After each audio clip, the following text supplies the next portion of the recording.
분들 가운데서도 가족별로 괜찮습니다. 연주하고 싶은 분 괜찮습니다.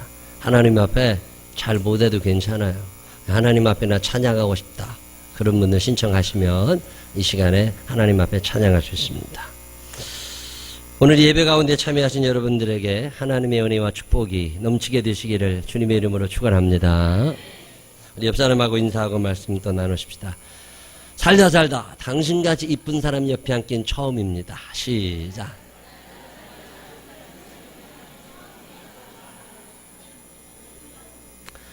어제도 뉴스를 보니까 저 미국에서도 에볼라 바이러스가 생겨서 사람을 격리했다고 그러죠. 참 무서운 전염병입니다. 1976년도에 아프리카 지역을 통해서 처음 알려진 질병입니다. 올해도 시에라리온, 기니, 라이베리아 이런 나라에서 이미 에볼라 바이러스 생겨났다고. 교통이 발달하다 보니까 전염병의 이동 속도도 굉장히 빨라졌습니다. 안전지대라는 게 거의 없어지게 된 거죠. 아프리카에 태어났다는 것만 가지고도 너무 참 힘든 삶을 살겠다.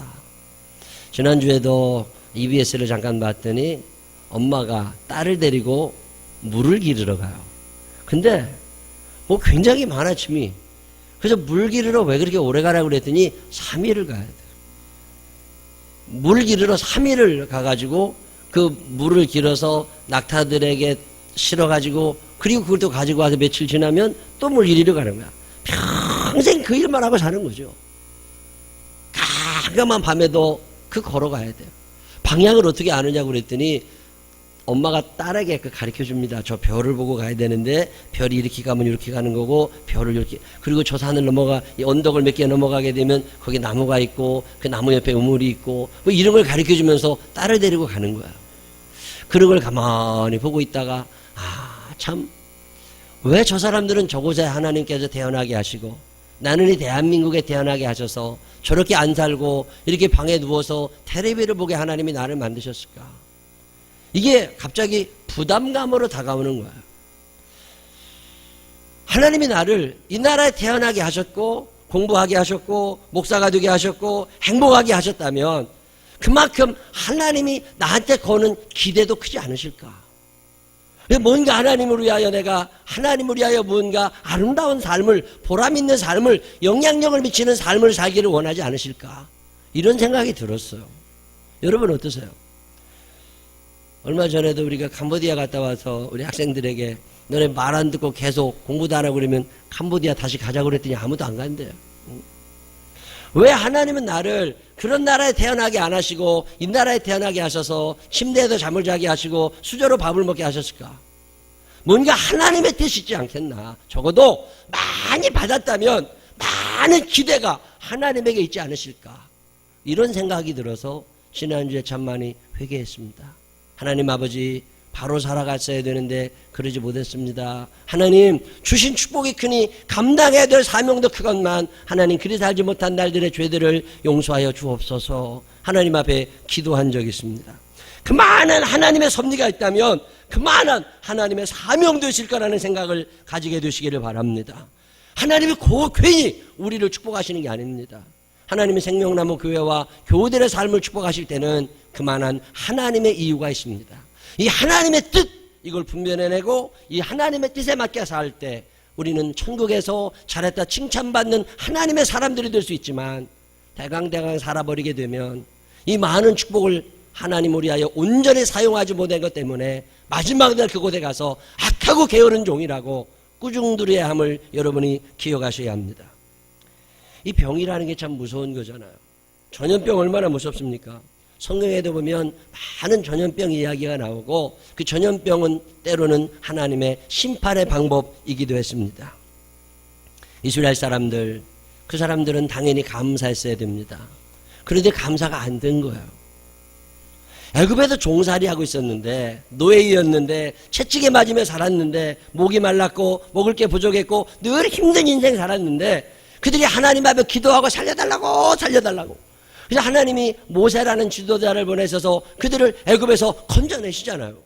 홍해를 가르고 10가지 재앙을 보여주시고 그 광야에서 살게 하시는데 그러면 얼마나 감사하겠어요. 근데 사람이 그렇지 않습니다. 사람은 조금 환경이 나아지게 되면 그때부터 또 원망이 시작되는 거예요. 불평이 시작되는 거예요. 민수기 21장 5절에 보면 이런 말씀이 있습니다. 백성이 하나님과 모세를 향하여 원망하되 어찌하여 우리를 애굽에서 인도해내어 이 광야에서 죽게 하는가. 이곳에는 먹을 것도 없고 물도 없도다. 우리 마음이 이 하찮은 음식을 싫어하노라 하매. 하나님이 매일마다 먹여주시는 만나, 때로는 메추라기, 때로는 물, 이런 것들이 하찮아진 거죠. 은혜를 받다 보면 이렇게 됩니다. 남을 도와주다 보잖아요. 그럼 열받을 때가 있어. 도와주고 돌봐주고 그러다 보면 요구가 점점 커지는 거야. 아니 감사할 줄 알아야지. 사람이 5만 원을 매일 주잖아요. 그러면 6만 원 달라고 그러지 않겠어요?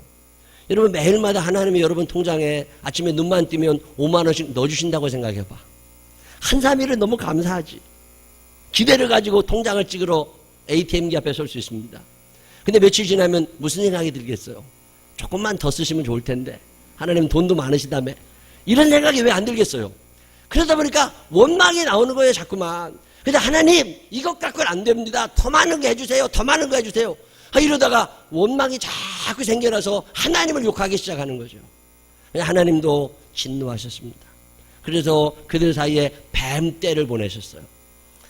여러분, 하나님이 진노하시면 인간이 막아낼 수가 없습니다. 그래서 뱀떼를 보내셔가지고 하나님이 그 원망하는 사람들을 다 물게 하셨어요. 이게 열이 나고 막 뱀에 물려가지고 여러분 생각해 보십시오. 여러분 집에 문을 열고 들어갔더니 신발장에서도 뱀이 튀어나오고 주방기구를 열면 또 뱀이 튀어나오고 농을 열면 뱀이 튀어나오고 뱀이 그냥 꽉 집에 차버리니까 그 뱀들이 사람을 물어댑니다. 그래서 사람들이 다시 하나님을 찾습니다. 하나님 도저히 못 살겠으니까 이 뱀 좀 어떻게 해달라고. 하나님의 뱀을 다 치우셨지만 뱀에 물린 사람들은 죽어가고 있습니다. 그 죽어가는 사람들 또 하나님께 기도하지요. 하나님 우리 좀 살려달라고. 하나님이 뭐라고 그러세요? 모세에게 긴 장대를 하나 만들고 그 장대 꼭대기에 놋으로 뱀을 하나 만들으라고. 그래서 거기에 걸어 놓으라고. 그러면 그것을 보기만 하면 살 거라고. 하나님은 우리를 축복하시고 우리를 치유하기 원하심을 믿으시기를 바랍니다. 그런데 공짜가 아니에요. 우리가 해야 될 일이 있다는 거 아세요? 그냥 하나님이 그래 뱀에 물렸어? 너네 죽어가? 열 올라? 그래 다 내가 고쳐줄게. 그래 다 그만 나사. 이렇게 하시면 되는데 하나님은 그렇게 안 하십니다. 하나님은 장대를 만드시고 거기에 놋뱀을 만들어 놓으시고 너희가 비록 몸은 아프지만 열은 나지만 걸어다니기 힘들지만 여기까지 와. 그래서 한번 봐. 보기만 하면 나을 거야. 이게 하나님의 방법이거든요. 근데 사람들은 그게 싫은 거예요. 하나님이면 그냥 공짜로 낫게 해주시지. 왜 나 몸도 아픈데 저기까지 오라고 그래. 그리고 안 가는 거예요. 여러분 같으면 가시겠어요? 안 가시겠어요? 지금 몸이 아파가지고 아파트 15층에서 끙끙거리고 있는데 이제 이거 곧 죽을 것 같은데 엘리베이터라도 타고 내려가야 되는데 귀찮고 거기다 또 엘리베이터까지 안 움직여봐. 내려가고 차라리 죽지. 내려가서 와서 기도하면 산다고 그러는데도 안 오잖아요. 우리나 그 사람들이나 똑같은 거죠. 성경이 뭐라고 얘기합니까? 민수기 21장 9절 모세가 놋뱀을 만들어 장대 위에 다니 뱀에게 물린 자가 놋뱀을 쳐다본 즉 모두 살더라. 본 사람은 살아난다는 거예요. 근데 보지 않은 사람들은 죽은 거죠. 이스라엘 사람들이 이렇게 좁은 공동체에 살던 사람들이 아닙니다. 이 뱀에 물린 사람들이 넓게 퍼져 살아가는데 그 지역이 우리나라로 말하면 대구시만한 거예요. 이 대구시만한 곳에 넓게 퍼져 있다가 장대는 한 곳에밖에 없으니까 그곳까지 가려면 얼마나 많이 걸어야 되겠어요.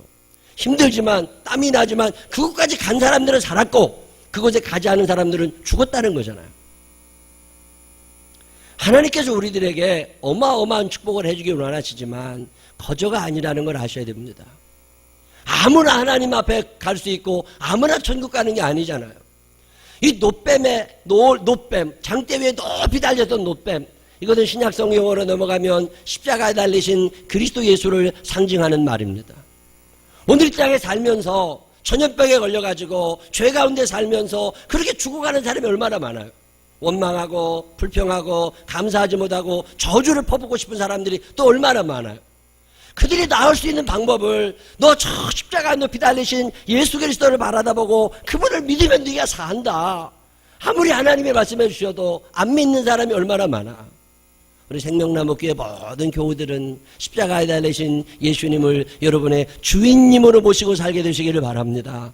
그분을 내 인생의 주인님으로 모시고 살면 그분이 나의 삶을 치료하시고 회복시켜 주시고 생명을 허락하심을 믿으시기를 바랍니다. 이 전염병이 참 무서운 병인데, 이 육신의 전염병, 이 에볼라 바이러스라거나 이런 것들은요, 우리 몸을 부서뜨리는 거예요. 근데 이 영적인 죄, 이 죄라고 하는 놈은 우리의 몸과 우리의 혼과 우리의 영을 다 무너뜨리는 거잖아요. 이 죄가 얼마나 무서운 거예요. 근데 사람들은 이 죄를 전염병이라고 생각하지 않는 거죠. 그가 죄를 지었어? 아, 그럼 나도. 이 가볍게 생각하는 거잖아요. 성경은 어마어마한 죄를 우리에게 고발하고 있습니다. 세상 사는 사람들은 살인을 했다, 강도짓을 했다, 무슨 강간범이다, 도둑놈이다, 사기꾼이다, 뭐 이런 걸 자꾸 죄라고 드러내고 있지만 성경은 그것만 죄라고 말하고 있지 않습니다. 성경은 거역하는 것을 죄라고 이야기합니다. 하나님의 말씀인 줄 알면서 그 말씀에 대항하고 그 말씀을 거절하고 거역하고 불순종하는 것도 죄라고 이야기합니다. 근데 이게 전염병 같은 거예요. 남들이 불순종하는 걸 보면 나도 금방 배웁니다.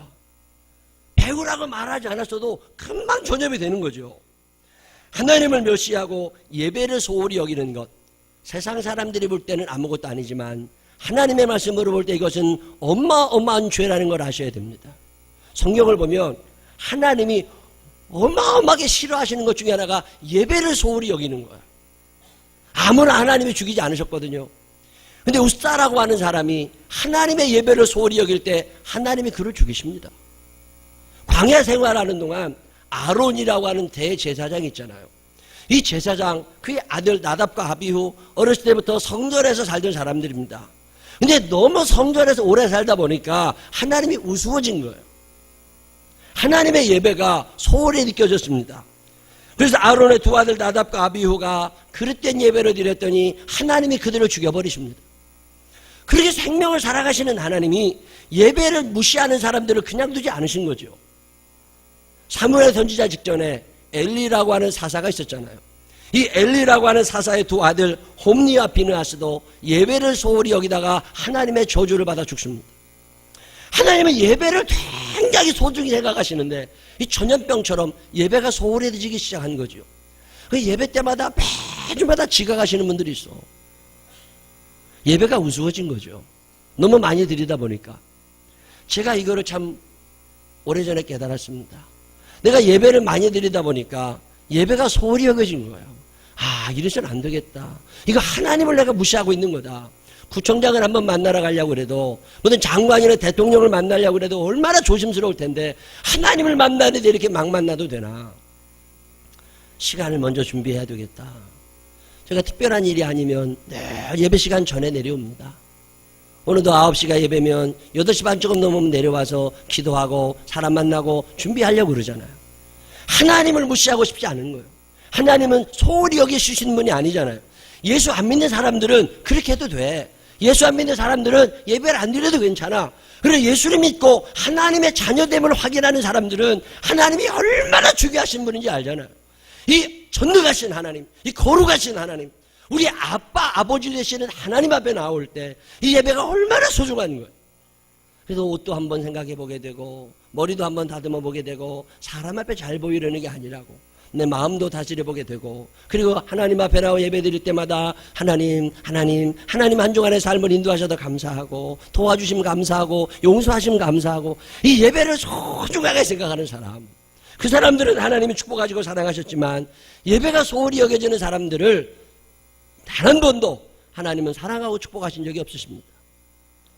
예배를 소홀히 여기게 하는 것, 마귀의 무서운 전염병입니다. 지금 교회들 가보면요, 예배가 너무 소홀해져 있어요. 예배 준비부터 얼마나 거룩하고 엄숙합니까?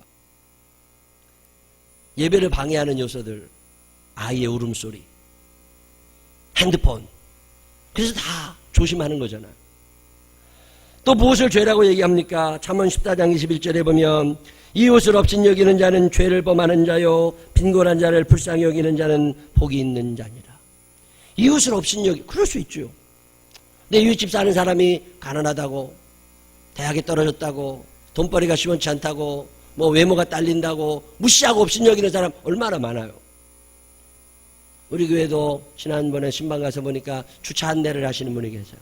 얼마나 귀한 직업입니까? 참 열심히 하세요. 근데 밥 먹다 물어봤어요. 혹시 무시하는 사람들이 있느냐고. 많대요. 아니 왜 사람을 무시하냐고. 이웃을 없인 여겨. 주차한다고? 주차 관리한다고? 이건 아닌 거지. 그 안에 있는 하나님의 사람, 그도 하나님의 사람이고 나중에 천국 가서 하나님 앞에 큰 상급 받을 사람인데 왜 그 사람을 무시해야 돼? 이웃을 없인 여기는 것 자체를 성경은 죄라고 이야기합니다. 이게 전염병처럼 퍼져가는 거예요. 언제부터인가 돈이 제일이 되어서 돈 있는 사람은 돈 없는 사람을 깔보고 살으려고 그러고 있는 사람은 없는 사람을 시켜 지배하려고 그러고 뭔가 잘못된 거죠. 뭐 누가 못생겼다고, 누가 키가 작다고, 누가 너무 뚱뚱하다고 아닙니다. 그 안에 있는 하나님의 영을 볼 줄 알아야죠. 이웃을 존중히 여기며 살게 되시기를 바랍니다. 이 세상의 전염병이 마귀가 쫙 펼쳐놓은 거예요.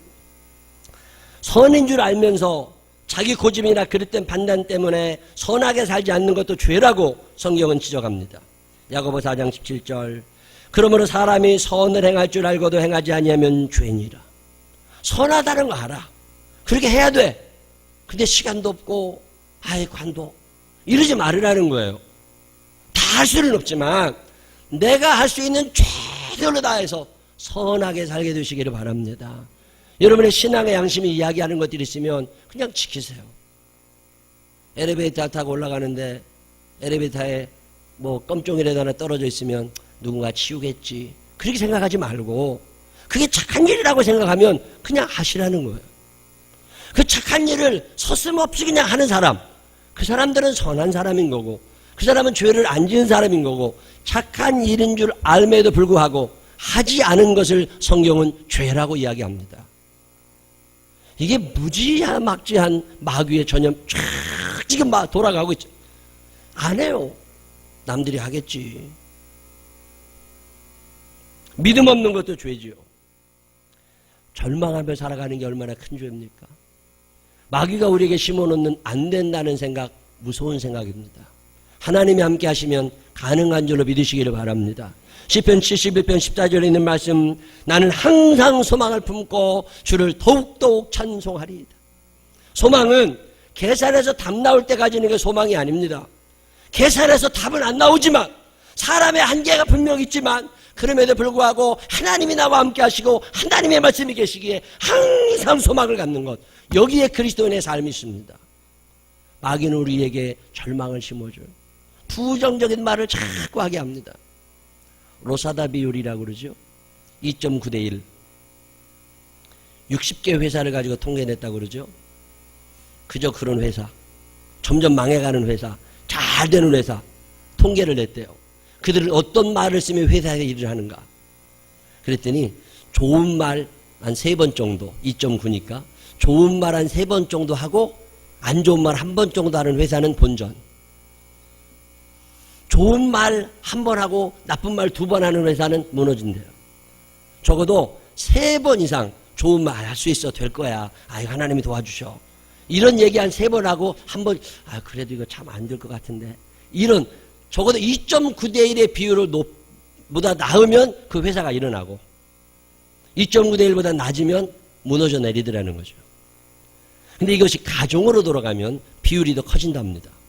가정에서는 5 대 1이랍니다. 서로 칭찬하고 고맙다고 하고 잘했다고 하고 고맙다 사랑한다고 하고 뭐 이런 얘기 5번 하고 1번 야단치는 건 괜찮대요. 근데 칭찬을 한 번도 안 하고 욕만 해대면 이혼한답니다. 여러분 가정의 비율이 몇 대 몇인 것 같아요? 너는 왜 하는 일이 밤낮 그러냐. 이런 얘기 한 번 하려면 칭찬 5번 이상 하시래요. 그래야 먹고 살만 하답니다. 마귀는 우리들에게 부정적인 생각을 자꾸 심어주면서 안 돼, 못해, 그만둬 이런 생각을 자꾸 하게 하는 거잖아요. 이게 무서운 전염병입니다. 아빠 입에서 한마디 나오면 엄마 입으로 전염되고 딸의 입으로 아들의 입으로 손자들의 입으로 금방 전염이 되는 거죠. 예수님이 할 수 있거든요. 무슨 말이냐? 믿는 자에게는 능치 못할 일이 없느니라. 부정적인 음성을 주는 아버지에게 너 할 수 있다는 말 하지 마. 하나님이 함께 하시면 할 수 있는 거야. 하나님이 우리와 함께 하시는데 왜 부정적인 생각을 하며 사느냐는 거죠. 마귀는 오늘도 우리들에게 이 전염병을 퍼뜨리고 다니는 거야. 죄를 지으라고 말하는 거죠. 경건치 않음도 죄요, 거룩함을 잃은 것도 죄입니다. 음식을 먹을 때도 조심해야죠. 남들이 먹는다고 나도 다 먹을 수 있는 게 아니잖아요.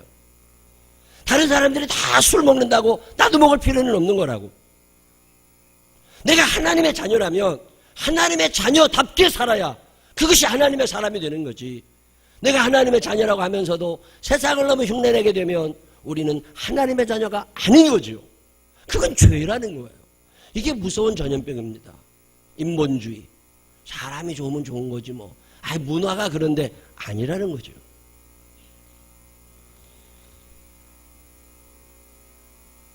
(13세기의) 성자이었던 토마스 아퀴나스는 7가지 상품 목록을 이야기한 적이 있습니다. 마귀가 우리에게 팔려고 하는 상품들, 성욕, 식욕, 허영심, 분노, 시기심, 영적인 무관심, 탐욕, 그런 거예요. 이런 게 자꾸 커지게 되면 결국에는 전염병 보균자가 되어서 그가 가는 곳마다 죄악이 늘어난다는 거죠. 마태복음 4장, 누가복음 4장에 보면 예수님이 시험 받으시는 얘기 나옵니다. 그 시험 받으시는 예수님에게 시험했던 마귀의 무기들이 있습니다. 3가지잖아요. 그중에 첫 번째는 몸과 관련된 거예요. 마귀는 우리를 공격하고 죄 가운데 빠뜨릴 때 몸과 이 육신과 관련되어서 죄를 짓게 합니다. 성욕, 식욕, 수면욕 이런 거죠. 두 번째로는 소유와 관계된 죄를 짓게 합니다. 소유욕, 권력욕 뭐 이런 거죠. 이게 마귀들이 오늘도 사용하고 있는 무기들이에요. 자랑과 관련된 상품이 있습니다. 이 세계 자랑.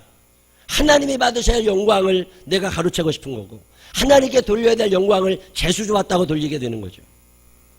육신의 질병 가운데 신음하다가 하나님의 병을 고쳐주시잖아요. 그러면 하나님 감사합니다 이래야 되는데 참 내 재수가 좋았어 이런 거죠. 하나님이 싫어하시는 거죠. 모든 영광 하나님께, 모든 영광 하나님께, 모든 영광을 하나님 앞에 돌리면서 아이가 조금만 건강하게 잘 자라주어도 하나님 감사합니다. 직장생활이 순탄하게 될 때마다 하나님 감사합니다. 육신의 질병이 점점 나아질 때마다 하나님 감사합니다. 그걸 하나님이 얼마나 좋아하세요. 여러분, 하나님은 한 번에 무슨 일을 이루어주지 않으십니다. 한 번에 다 끝내, 이제 하나님 그러지 않으십니다. 하나님은 서서히 역사하시는 하나님이시거든요. 여러분의 삶에, 여러분의 가정의 회복이 한 번에 다 되기를 바라지만 아닙니다. 하나님은 그렇게 역사하지 않으세요. 하나님은 서서히 점진적으로 여러분의 가정과 여러분의 육신을 치료하심을 믿으시기를 바랍니다. 한 번에 역사하지 않으세요. 이게 도박 중독. 우리나라에 도박과 관계된 중독자가 260만 명이 넘는답니다. 매주마다 로또를 사지 않으면 불안한 사람들, 경마, 경륜, 무슨 카지노 이런 데 가야 살아가는 사람들, 그 사람들과 관계된 돈이 1년에 100조 이상이 쓰여진대요. 한 방에 뭘 해보고 싶은 거죠. 한 방에. 그래서 성경을 한번 읽어보세요. 오늘 2014년에 하나님은 한 방에 역사하지 않으십니다. 하나님은 성실하게, 정직하게, 공의롭게 하나님의 뜻대로 살려고 애를 쓰는 사람들, 그 사람들을 사용하시고 그 사람들을 축복하심을 믿으시기를 바랍니다. 오늘도 마귀의 상품은 불티나게 팔리고 있어요. 이 악한 영들이 우리를 공격해 오는 걸 우리가 어떻게 막아낼 수 있느냐고. 누가복음과 마태복음에 보면 한 가지 방법이 나옵니다. 그게 기록된 바예요. 하나님의 말씀이라는 거죠. 전염병이 아무리 많이 돌아도 항체가 내 안에 있고 그 병을 이길 만한 건강함이 내 안에 있으면 나는 그 병에 걸리지 않습니다. 오히려 병 걸린 사람들을 병원으로 데려갈 수 있어요. 그런데 내 안에 항체가 없으면, 내 안에 병을 이길 만한 건강이 없으면 우리는 넘어집니다. 기록된 바. 하나님의 말씀이 뭐라고 얘기하느냐는 거예요. 하나님의 말씀이 오늘 내 안에 있느냐? 나를 움직여가는 하나님의 음성이 내 귀에 들려지고 있고 하나님의 영이 내 안에 있어서 하나님의 영이 나를 만지시네, 하나님의 영이 나를 만지고 있느냐, 그러면 어떤 죄의 전염병이 내 앞에 온다 할지라도 이길 수 있다는 것을 믿으시기를 바랍니다. 그러니까 성경을 읽으라고 그러는 거잖아요. 이 말씀이 여러분의 삶을 지배하도록 이 성경에 이끌려 가라는 거잖아요. 그러면 그 사람은 살아납니다. 에볼라 바이러스가 아니라 그것에 몇천 배 몇만 배 되는 것인다 할지라도 내 안에 이길 만한 힘만 있으면 되는 거잖아요. 하나님은 여러분에게 힘 주시고 싶어 하심을 믿으시기를 바랍니다. 전염병이 무서운 게 아닙니다. 죄가 무서운 게 아니에요. 그 전염병과 그 죄를 이겨낼 수 있는 능력이 내 안에 없다는 게 안타까운 거죠. 어느새 우리는 연약한 자들이 되었잖아요. 죄는 점점 심해져 갑니다. 악은 점점 흉흉해져 갈 거예요. 오늘 성경에서도 악은 어떤 그 모양이라도 다 버려라. 그리고 하나님의 말씀으로 너를 만들어 가라. 그러면 세상에 어떤 흉악한 범죄, 흉악한 전염병이 다 든다 할지라도 너는 끊임없이 안전할 것이라고 성경은 말씀하고 있습니다. 근데 병 걸리고도 병 걸린 줄 모르잖아요. 맥도날드 목사님이 이런 얘기했습니다. 병에 걸린 사람들의 특징, 성경이나 기도에 대한 맛이 없어진다. 병든 사람 식욕 떨어지는 것처럼 성경 읽고 싶지도 않고 기도하고 싶지도 않다. 또 영적인 그리스도인과 만나는 게 싫어진다. 그렇죠. 병 걸린 것들은 꼭 병 걸린 것들만 찾아다녀요. 참 이상해. 난 그게 너무 이상해. 담배 피는 사람들은 서로 냄새가 나나 봐. 그게 꼭 친한 사람들이 유유상종이라는 말이 딱 맞아요. 죄짓기 좋아하는 사람들은요 꼭 그런 금방 친해집니다. 금방 친해져. 세 번째, 하나님을 거의 혹은 전혀 의뢰하지 않는다. 자기가 뭘 해보고 싶어 한다는 거죠. 또 영적으로 성장하고자 하는 결심이 없다. 좀 더 하나님의 뜻을 알고 싶고 예수 이름을 닮아가고 싶은 이 거룩한 마음이, 이 거룩한 욕심이 생기지 않는데요.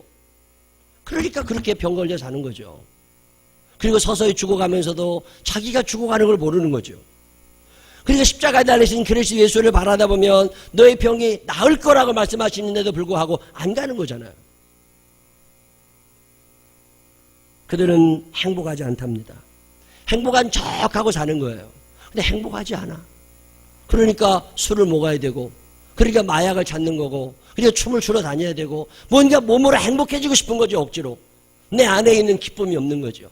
항상 기뻐하라고 말씀하시는 하나님은 우리 주변에 항상 기뻐할 만한 일을 만드셔 놓으셨음을 믿으시기를 바랍니다. 믿음의 눈을 뜨면 이 기쁨이 보이는 거예요. 믿음의 눈을 뜨면 이 감사가 보이는 거예요. 근데 병이 들어있으니까 그게 안 보이는 거잖아요. 다른 사람들에 대하여 비판적인 마음이 자꾸 생겨난대요. 변명이 많아진답니다. 거룩한 사람은 자기의 죄를 인정하고 자기의 죄를 하나님 앞에 고백하며 용서받고 싶어 하지만 거룩하지 않은 사람들은 변명을 하고 싶어지는 거잖아요. 여러분들은 어떠세요? 에볼라 바이러스가 무서운 게 아닙니다. 에이즈가 무서운 게 아닙니다. 오늘 악한 영들은 우리들을 지옥으로 끌고 가기 위하여 무서운 전염병, 이 죄라는 놈을 우리에게 퍼뜨려 놓고 다닙니다. 마치 죄가 아닌 것처럼 예배를 소홀히 여겨도 된다, 감사가 없어도 된다, 부정적으로 살아도 된다, 남을 욕하며 살아도 된다, 하나님과 멀어져도 된다, 별 이야기를 해대면서 여러분을 하나님에게서부터 멀어지게 합니다. 그때 기록된 바, 성경이 뭐라고 말씀하는지, 하나님의 말씀으로 무장한 사람은 능히 그 악한 질병들을 이겨낼 수 있지만 하나님의 영으로 충만하지 아니하고 하나님의 말씀이 없는 사람들은 홀딱 넘어가서 신음하며 누워있게 되고 결국 죽음에 이르는 거잖아요. 오늘 성경은 우리에게 말씀합니다. 악은 어떤 모양이라도 버려라. 그리고 이제는 하나님의 말씀을 붙잡고 다시 한번 일어서라. 죄가 점점 흉흉해지는 시대를 살아가지만 우리까지 그렇게 살 필요는 없는 거잖아요. 예수 믿는 사람들까지 그렇게 살 필요는 없는 거잖아요.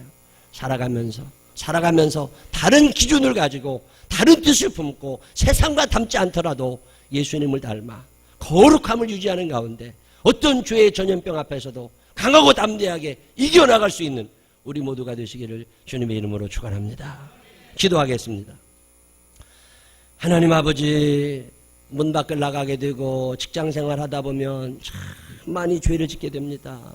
절망하게 될 때도 있고 원망하게 될 때도 있고 짜증나는 날도 많고 피곤하고 힘든데 하나님 아버지, 사실 이스라엘 백성들도 많이 힘들었습니다. 저희도 많이 힘듭니다.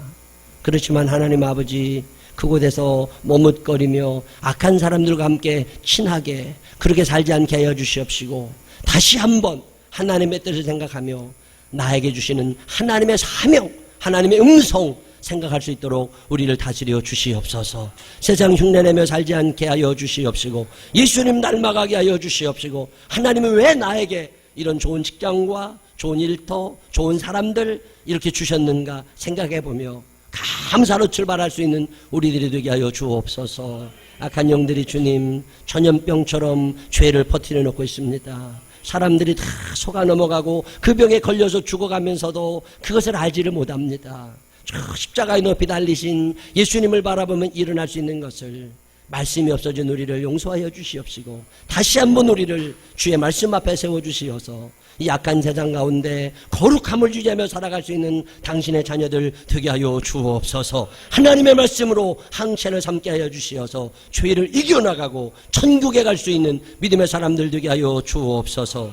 세상 닮아가지 않게 하여 주옵시고 예수님 닮아가는 사람들 되게 하여 주옵소서. 예수님 거룩하신 이름으로 기도드렸습니다. 아멘.